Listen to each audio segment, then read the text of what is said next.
This is the Codep Model 100 ceiling fan. A very rare imported fan from the early 80s. This one is also going in the museum.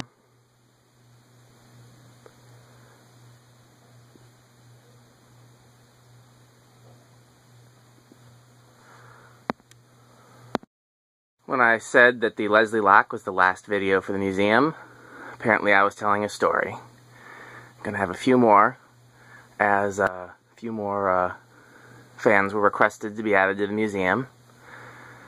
And I'm still working on finding some of them, but hopefully I'll get everything done in time. This here is a very rare imported ceiling fan.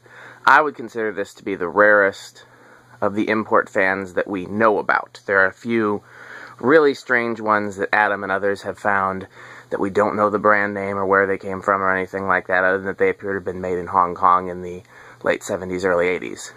This one, we know what it is. It's a Codep Model 100, but they're very few and far between, and a lot of people really like them.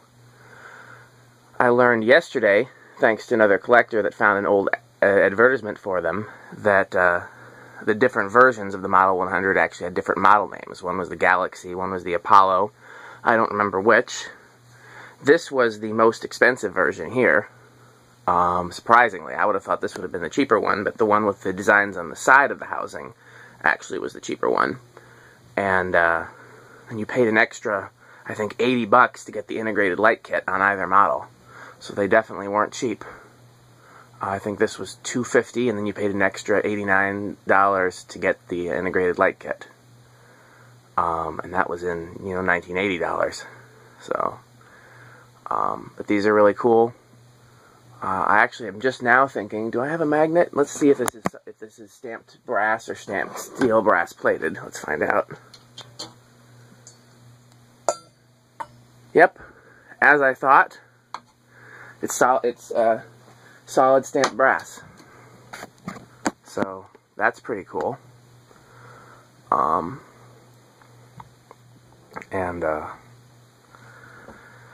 It's a 2-speed fan. They later became 3-speed fans. And there's a cast iron spinner motor in there. I don't know if you can see it.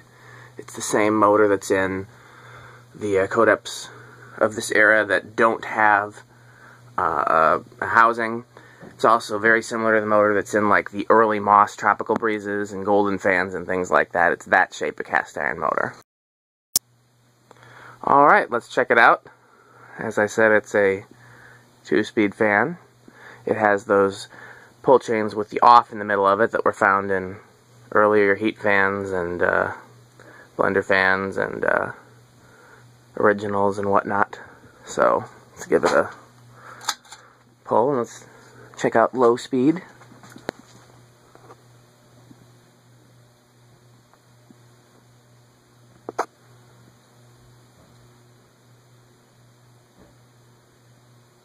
There's a very faint 60 cycle hum from it. Moves quite a lot of air for low speed. It's a 54-inch fan, not 52.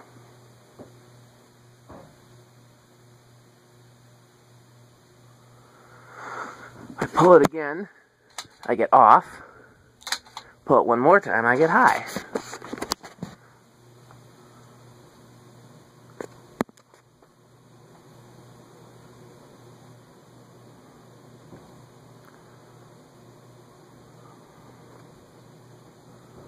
I always thought this would be the great fan for a foyer of like a church or some other fancy building.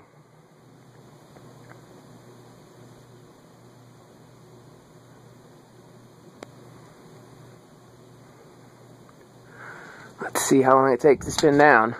I've had this fan for over 10 years, and I hung it when I first got it. It's been in the box since, and I haven't done anything to it yet.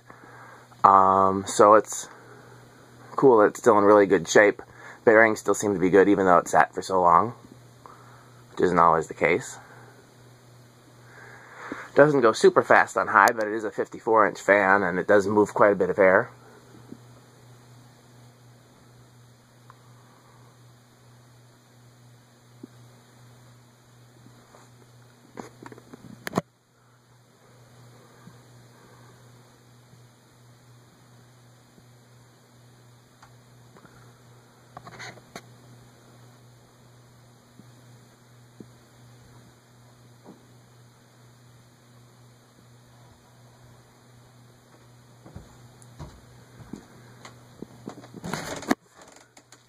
few different angles.